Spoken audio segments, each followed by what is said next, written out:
opposition of welcome to your church. But welcome to the church, and welcome to those who are here online. I think it's Andrew Martin time the guest minister for today. Pastor Matt really has a lot of trust for his possessors. He's invited me. But we met each other at a Presbyterian meeting, and we talked for 5 minutes. And that was it. And then 2 days later, I received an invitation to preach at the church. So we're very trusting, and we're very blessed. But it's great to be here, and I'm excited because I've been preaching around the Presbyterian. That back in most of the churches I preach in, there's 5 to 10 people. And so I'm a little overwhelmed. We're back in church, and I'm honored to be here. The announcements, again, you know more than I do, but I encourage you to read more thoroughly, especially if you are visiting and it's the first time or second time you'll see instructions in the back there, on the back of the bulletin at the top to make yourself known to this wonderful congregation, and it's encouraging you to do it. So we are glad that you are here. And we have come to worship God, and I would like to stand for the call of worship.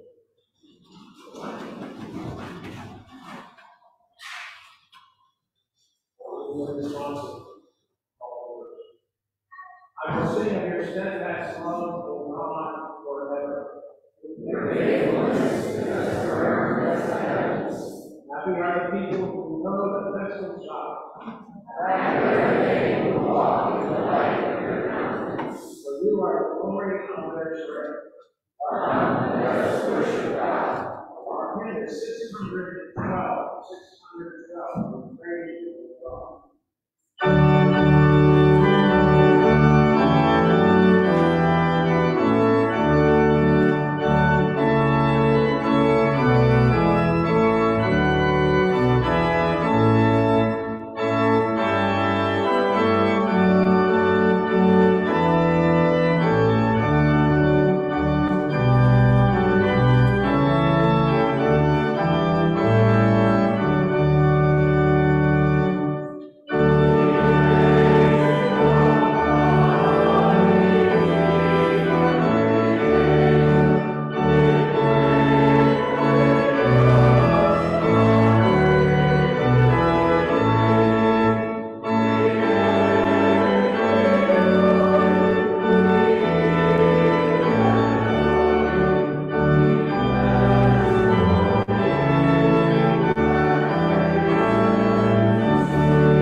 Loosen our tongues to praise you with sincere delight. Open our hearts to trust you, leading through times of difficulty, days of despair. Calm our doubts and guide us through the mires of fear. You have called us together for mutual support in a time of worship that unites our spirits. We remember that we belong to you. So teach us to follow where your Spirit leads.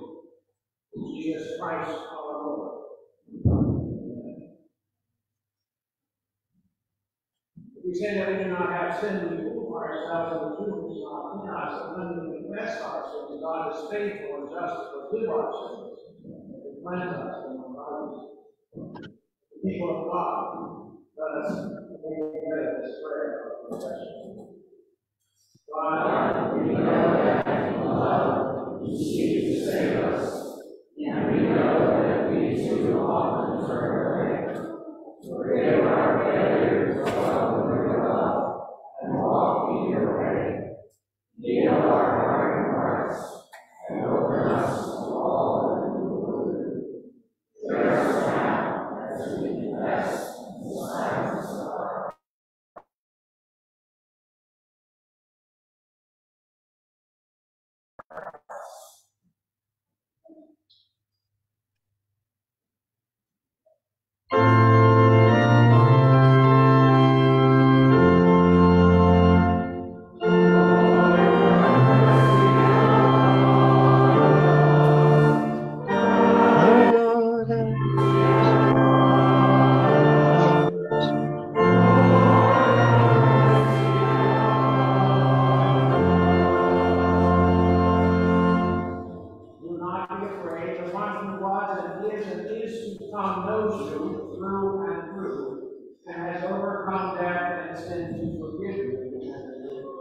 so that we might be delivered into the joy that has no end.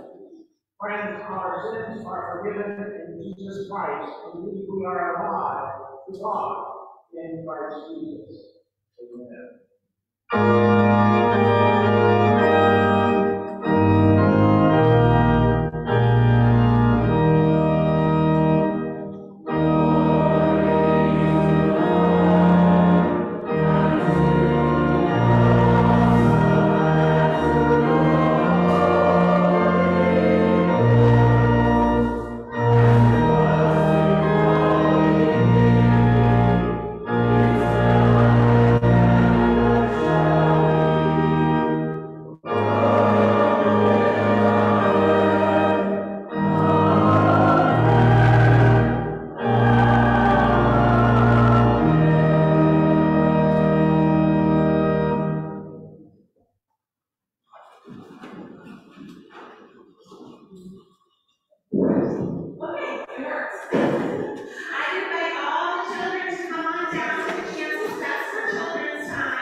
Come on over, make some room.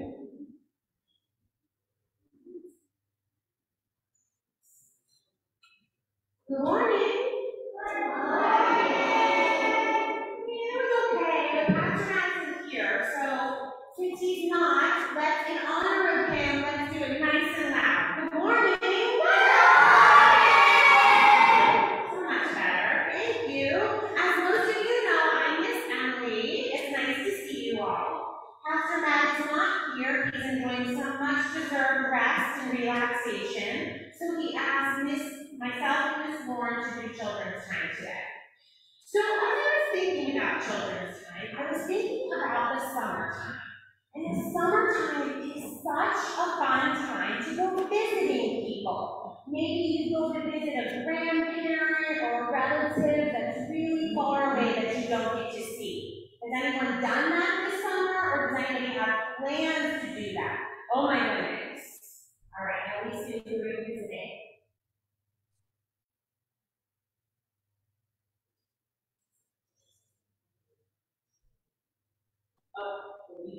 Are you also going to visit somebody far away this summer? Steven?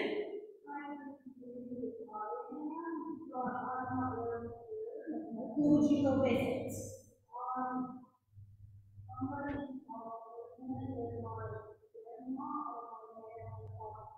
Okay, so California, that's far from Pennsylvania. All right, who else? Who else is going somewhere to visit somebody? Oliver. Okay, so California, that's far from Pennsylvania. All right, who else? Who else is going somewhere to visit somebody? Oliver. That's exciting. And that's super far from California. It's far from Pennsylvania. All right, who else? Who else is going somewhere to visit somebody? Oliver. Okay, so Andrew's dad is going somewhere. All right. Well, so when we visit people, we get to see them, and we get to spend time with them, and we get to do things together, right? But then we have to either pack up our suitcases and get back in the car and come home, or we have to get back on a plane and come home. And sometimes that's hard, right? Because we miss our family and our friends that are far away. Do you know what is so cool? God doesn't take a vacation. God is with us wherever we go and however we feel. So if we go somewhere and we have a great time, we make all these memories, God's with us. And then He comes back with us, and if we feel a little bit sad, He's still with us. So He's with us wherever we go, however we feel. He doesn't take a vacation. This is so cool, isn't it? I love thinking about that. Wherever I go, He's there with me. And we can always talk to Him and pray to Him. And speaking of praying, I'm going to pass this over to Miss Warren, and she's going to do a repeat after me prayer. And then after that, you will talk to the person who brought you, and you will either go to Jane or Ruth or stay in service. Okay? All right, let's go. We're going to slow down. And this is a repeat after me prayer. Dear God, thank you for today. Thank you for today. Thank you for our church family. Thank you for our church family. Thank you for our family and friends. Thank you for our family and friends that we can visit. Thank you that you are with us. Thank you that you are with us. No matter where we go. In Jesus' name we pray. In Jesus' name we pray. Amen.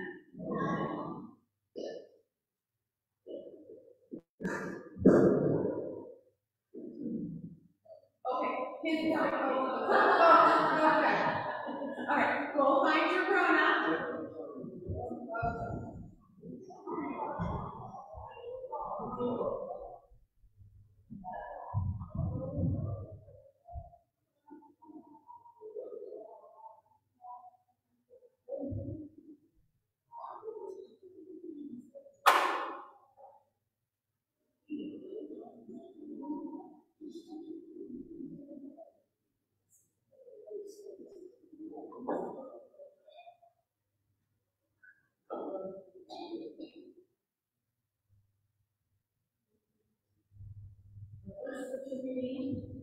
Is from Matthew 10, verses 4 to 46. Whoever welcomes you, welcomes me. Whoever welcomes me, welcomes the one who sent. Whoever welcomes a prophet in the name of a prophet will receive a prophet's reward. And whoever welcomes a righteous person in the name of a righteous person will receive the reward of the righteous. And whoever gives even a cup of cold water to one of these little ones, in the name of the disciple, truly I tell you, none of these will lose their reward.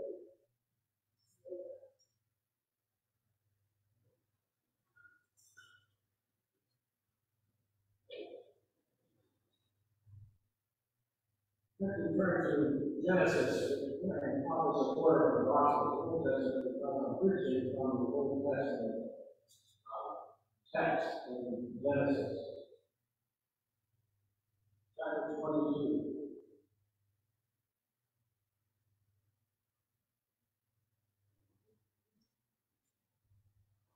After these things, you all know what those things are. I noticed at least 2 weeks ago, Pastor Matt preached from Genesis about the laughter of the parents of the Abraham and Sarah, who then gave birth, Sarah gave birth to Isaac. So after those things, after these things, God tested Abraham. He said to him, Abraham, he said, here I am. He said, take your son, your only son Isaac, whom you love, and go to the land of Moriah, and offer him there as a burnt offering on one of the mountains that I will show you. So Abraham rose early in the morning and saddled his donkey and took two of his young men with him and his son Isaac, and cut wood for the burnt offering, and set out and went to the place in the distance that God had shown him. On the third day, Abraham looked up and saw the place far away. Then Abraham said to his young men, stay here with the donkey. The boy and I will go over there. We will worship, and then we will come back to you. Abraham took the wood of the burnt offering and laid it on his son Isaac, and he himself carried the fire and the knife. So the two of them walked on together. Isaac said to his father Abraham, Father, and he said, here I am, son. He said, the fire and the wood are here, but where is the lamb for a burnt offering? Abraham said, God himself will provide the lamb for a burnt offering, my son. So the two of them walked on together. When they came to the place that God had shown them, Abraham built an altar there and laid the wood with the wood. He bound his son Isaac and laid him on the altar on top of the wood. Then Abraham reached out his hand and took the knife and killed his son. But the angel of the Lord called to him from heaven and said, Abraham, Abraham. He said, here I am. He said, do not lay your hand on the boy or do anything to him, for now I know that you fear God, since you have not withheld your son, your only son, from me. Abraham looked up and saw the ram caught in the thicket by its horns. Abraham went and took the ram and offered it up as a burnt offering instead of his son. So Abraham called that place, the Lord will provide, as it is said to this day, on the mount of the Lord, it shall be provided. This is the word of the Lord, and to God.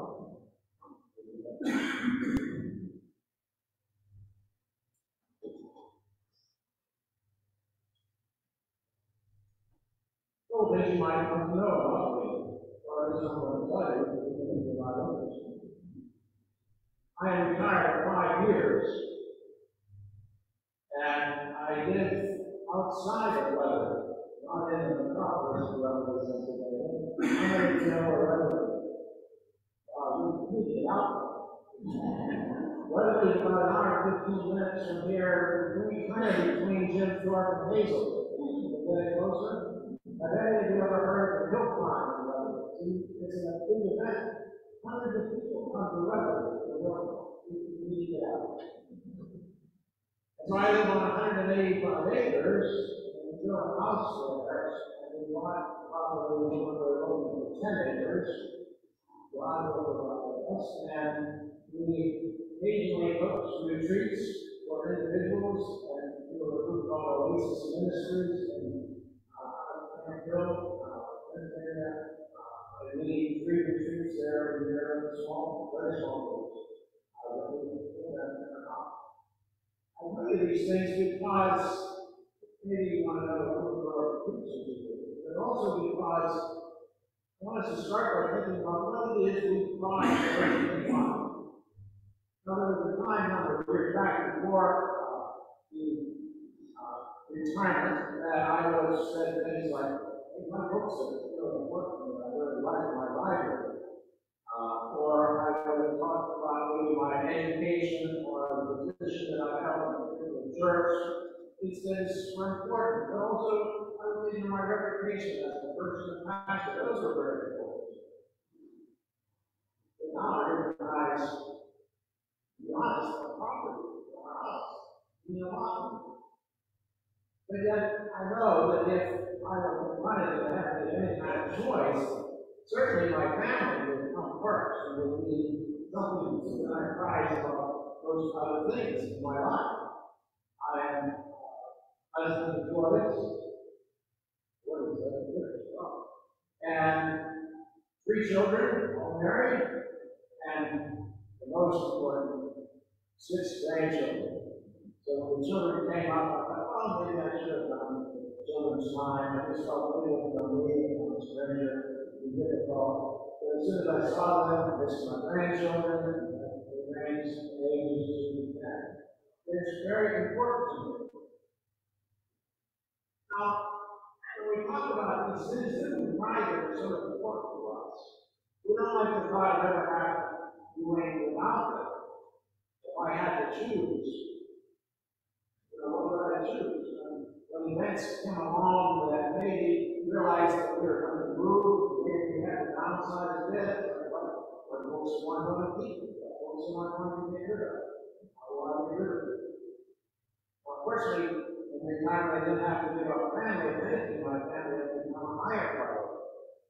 But when we go and look at the things that we prize in life, and we say, no, we're going to have to do without some of these, or give some of them up, we feel some things about us. We might even say it might reveal what we idolize, the idols that we have, the things that we should say tradition, the things that we hold on to, that we realize when someone wants us to give up something, whether it's money, or possessions, or other things that we pride on, those are some things about us. What it is that we cling to is listen to something I read in relation to our text today. This is what I read. First, wrote, we tend to hold closest to things that are most dear to us. We clutch the things that we think will bring us security and comfort and assurance. We see them in some ways as physical signs that we are protected and that we are provided for. Sometimes we even thank God for blessing us with so much. But then, sometimes we grip the things that we have, and we grip them so tightly that they end up bound on our altar of choice. And our hands tremble when we think of having to give any of it away. Now, I'm not just talking about money, but certainly that is included in the sermon. When we think about what we bless with, I don't know what you do, but it's hard to give money. You give up money for certain things. Because what do I do with money? But I'm talking about all our gifts, whatever God has given us, abilities, opportunities, education, relationships. We tend to hold the church sometimes that way too. But we forget that none of this ultimately belongs to us, does it? Including our family, our church, our work, and our stuff. It all belongs to God. Because it's a gift from God. Isaac meant everything to Abraham himself. When I say everything, I mean everything. Isaac was their beloved child for whom they had waited. You'll remember the story. They waited for years and years and years to conceive. And then the birth of Isaac had validated all that they had believed and done in the name of God, leaving their homeland, following God's call, making a covenant with God. Isaac said that this all was true, that everything that God had said and promised is true. Not only that, Isaac was their child. They loved Isaac. And Isaac was their guarantee of a future. He was their legacy. He was the sign that God's covenant was real. A lot was riding on Isaac. And thus we come in Genesis 22 to the confusing and really upsetting story called the binding of Isaac by the Jews, and we call it the sacrifice of Isaac. God, having fulfilled the promise of the Son, asked Abraham to sacrifice that very Son and the future that goes with it. It seems contradictory. I imagine Abraham being dumbfounded. I wouldn't be.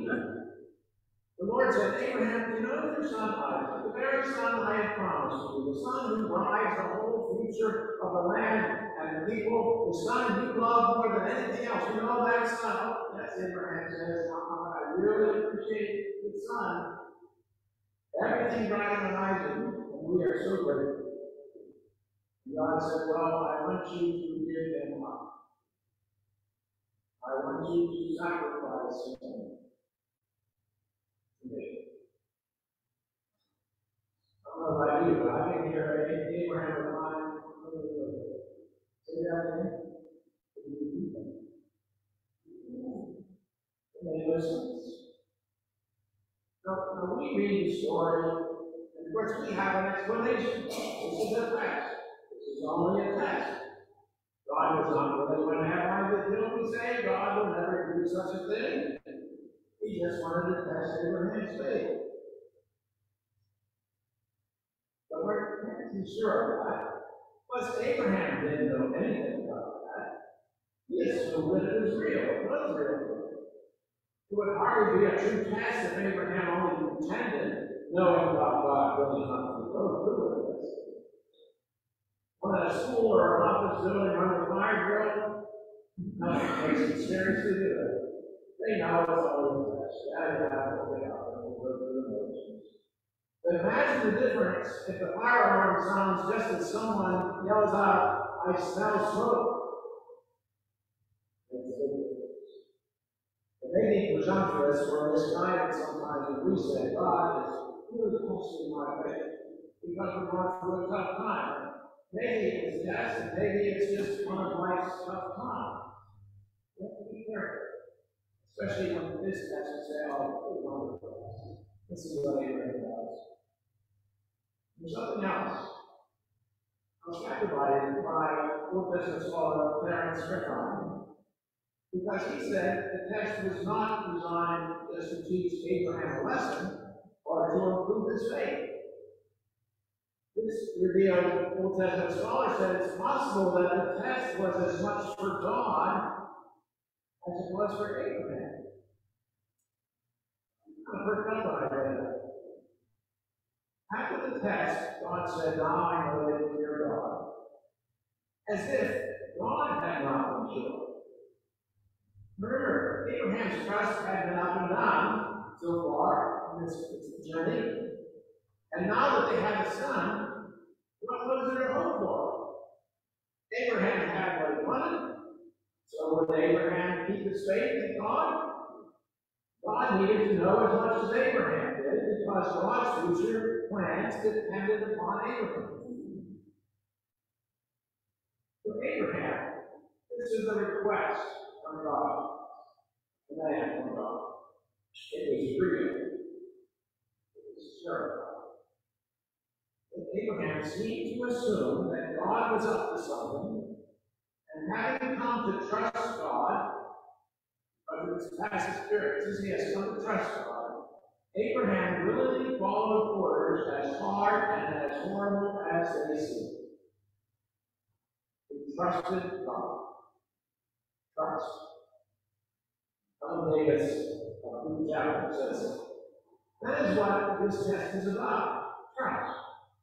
The delicate and potentially durable link between God and ourselves, on which everything, even the whole world, depends. Abraham trusted God. It was trust that led Abraham to let go of that which he considered the most important thing in his life. Trust allows us to surrender to God, to let go of what God has given us, even when it's difficult or painful. How do we let go of God's gifts? It's easy to want to grasp the blessings and cling to them once we get them, even to make them into idols that we sometimes work. How do we let go of what's most important to us? We surrender to them. Children, grandchildren, church, career, God, money, whatever it is, we cling to them, hold on to them. that our life depends upon these things. How do we let go of prized possessions? As we say, I don't need that. What if I really want that? What if? What if? How does Abraham get all of that? It's not right. But he kept holding on to the deep truth. So perhaps it's lost. God will provide. That's what we trusted. That's what we believed. God will provide. I picture Abraham with grim face preparing for this sacrifice, slathering the provision, cutting wood, all the while saying to himself, God will provide. I see him with a steady step, leading his son up that hill, repeating his mantra, God will provide. When I think that's a natural question about Father, fire, we have wood, there's the lamb for the sacrifice. Abraham answers, God himself will provide. But he goes on, Abraham says, God himself will provide the lamb for a burnt offering. Now we don't know for sure. Is he shielding Isaac from the terrifying truth about what's about to happen? That he is the sacrifice. Or is this a bold statement of faith based upon some secret information? Based upon plan B, he's cooked up in case God doesn't come through? It's based upon the simple trust in God, who has proven himself time and again to be trustworthy. And to trust God. God will provide. They go on their journey, and they reach the mountain. God will provide. They gather the stones for the altar. God will provide. They build an altar. God will provide. They put wood on the fire. God will provide. Old Abraham taking hold of young Isaac and binding him, thinking and believing God will provide. Abraham picking up the knife in his shaking hand. God will provide. And then Abraham, do not lay your hand upon the Lord. Instead, he sees God's provision. Imagine the tears in little man's eyes. In the unties his son and sits him through. And see the eyes of pressure of the ram on his blood. How it's come through. Once again. Abraham names that place. God will provide. God said, now I know that you fear God, since you have not withheld your prized possession, between the two forearms and motion line. You have not withheld your son, your only son, from me. Because Abraham walked with God and knew that God is faithful, Abraham entrusted to God that which was most important to him. Trust God, and then surrender all that we hold dear to God. Let go. Give to God. Not the extras, not the things we don't want anymore. Give to God that which we treasure most. It's went through a tough time right after the beginning of retirement. I had back surgery. And I thought, God, you gave us this nice land, people here, but I can't take care of this. Because I have this back problem and back surgery. I had to surrender that. Say, if the son, maybe I was just thinking on the God will I'm writing to a surgeon who prayed with me in the 3 hours. Says, as I was in bed and passed all the questions, he put his hand and said, I want to talk for a prayer. as well as successful. God provided.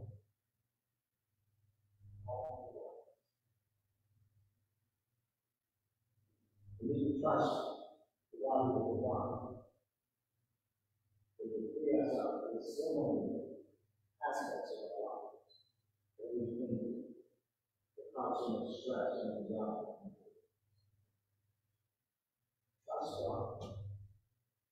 God will provide. In the name of the Father, Son, and Holy Spirit.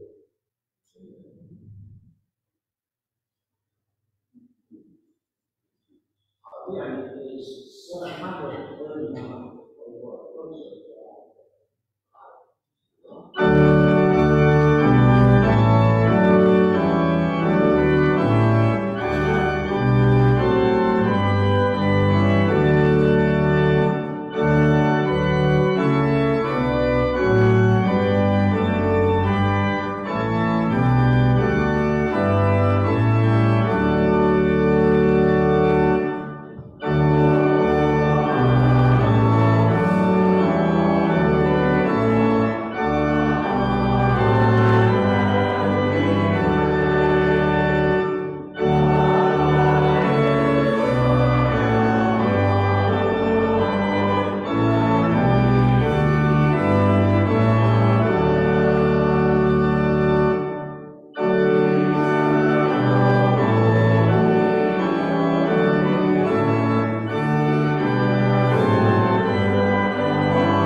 Living God, Father Almighty, maker of heaven and earth, and in Jesus Christ, his only Son, our Lord, who was conceived by the Holy Ghost, born of the Virgin Mary, suffered under Pontius Pilate, was crucified, dead, and buried.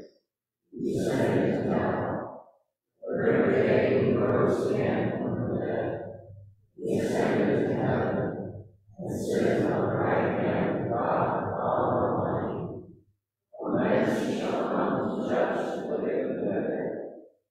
I believe in the Holy Ghost, the Holy Catholic Church, the communion of saints, the forgiveness of sins, the resurrection of the body, and life everlasting. Amen. This is our worship life, because we are also of lives.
you instead strive to come. Your glory is due, now and always.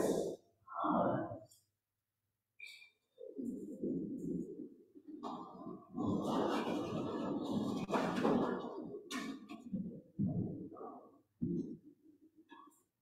Somewhat aware by watching a couple of your streaming services of your custom for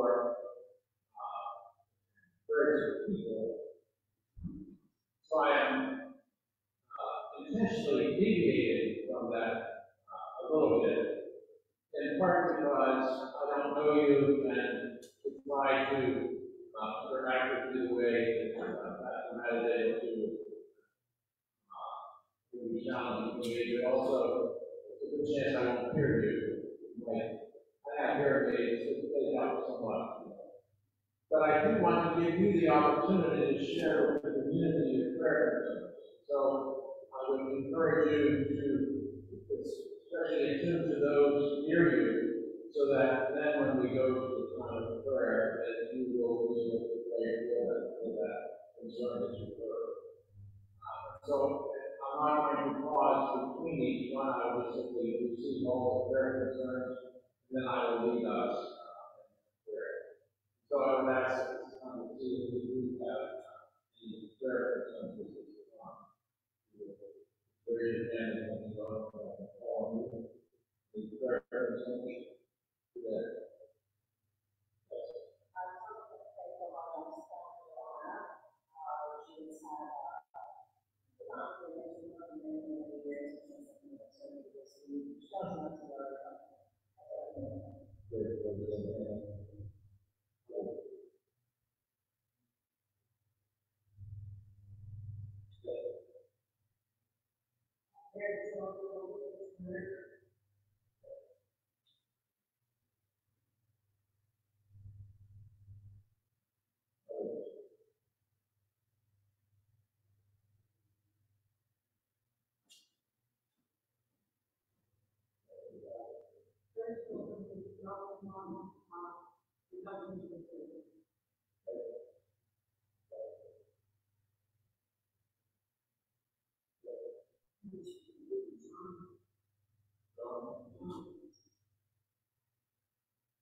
Let's go to God in prayer.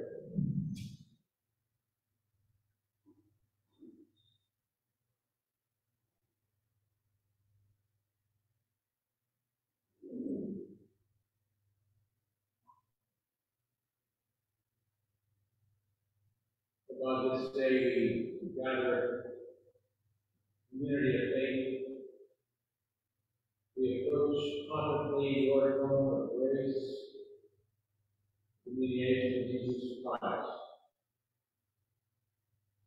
We come humbly before you.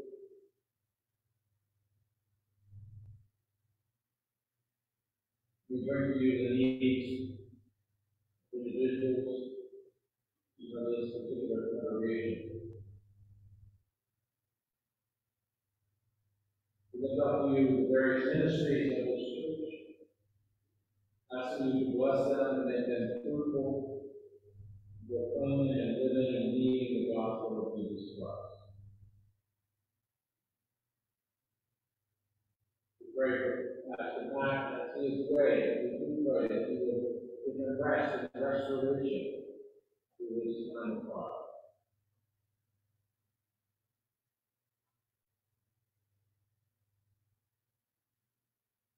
We know, O God, that there are needs and concerns throughout this sanctuary, those at home. So I invite you to pray for one another this way.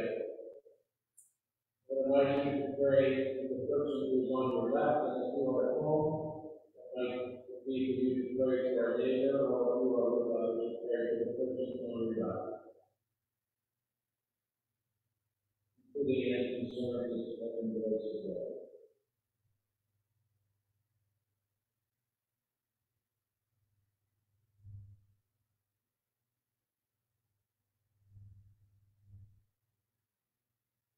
And I would ask you to invite you to pray for the person on your right.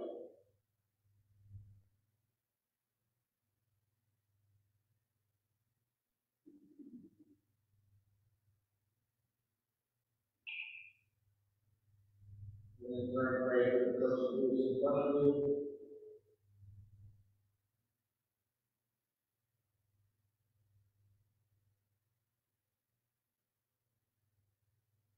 Pray for the person who is in front of you.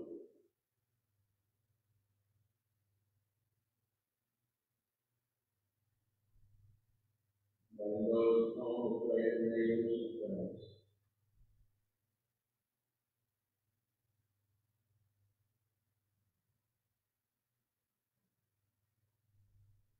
Provided this holiday time in our country, celebrating independence of our country,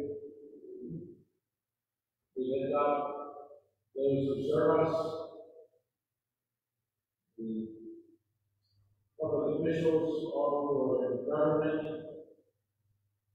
various levels, national, state, and local. We pray for those who serve us in government.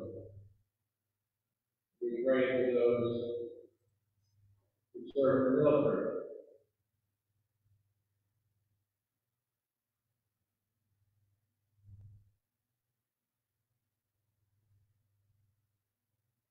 We pray for our nation. We pray that we might find ways to experience unity, to promote justice and kindness, with gentleness and love. And help us to be faithful witnesses of your good news to those around us, to those in our communities, and beyond, by how we live, by the words that we say, and the love we express. We pray these things in the name of Jesus Christ, and taught his people to pray, saying, Our Father, who art in heaven, hallowed be thy name. Thy kingdom come, thy will be done, on earth as it is in heaven. Give us this day our daily bread, and forgive us our debts, as we forgive our debtors. And lead us not into temptation, but deliver us from evil. For thine is the kingdom, and the power, and the glory forever. We stand together to sing hymn 51, which is hymn number 51.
Lord, that our life is from the Son. May He be with you.